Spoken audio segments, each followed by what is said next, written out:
أعوذ بالله من الشيطان الرجيم. بسم الله الرحمن الرحيم. يا أيها النبي إذا طلقتم النساء فطلقوهن لعدتهن وأحصوا العدة واتقوا الله ربكم لا تخرجوهن من بيوتهن ولا يخرجن إلا أن يأتين بفاحشة مبينة وتلك حدود الله ومن يتعد حدود الله فقد ظلم نفسه لا تدري لعل الله يحدث بعد ذلك أمرا فإذا بلغن أجلهن فامسكوهن بمعروف أو فارقوهن بمعروف وأشهدوا ذوي عدل منكم وأقيموا الشهادة لله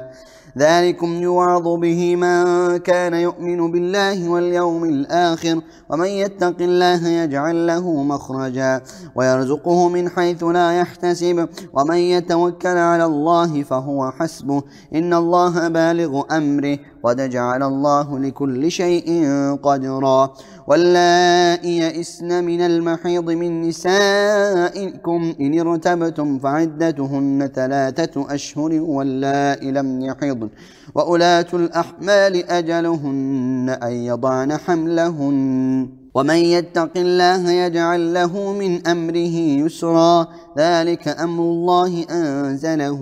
إليكم ومن يتق الله يكفر عنه سيئاته ويعظم له أجرا أسكنوهن من حيث سكنتم من وجدكم ولا تضاروهن لتضيقوا عليهن وإن كن أولات حمل فأنفقوا عليهن حتى يضعن حملهن فإن أرضعن لكم فآتوهن أجورهن وأتمروا بينكم بمعروف وإن تعاسرتم فسترضع له أخرى لينفق ذو سعة من سعته ومن قدر عليه رزقه فلينفق مما آتاه الله لا يكلف الله نفسا إلا ما آتاها سيجعل الله بعد عسر يسرا وكأي من قرية عتت عن أمر ربها ورسله فحاسبناها حسابا شديدا وعذبناها عذابا نكرا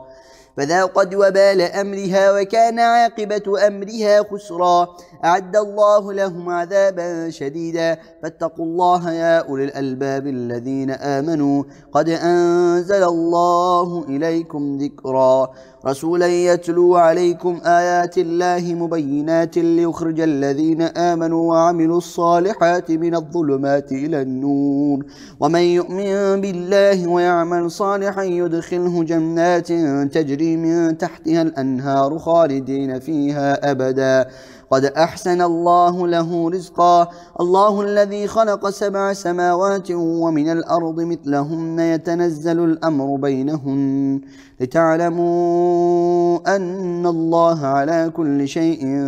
قدير وأن الله قد أحاط بكل شيء علما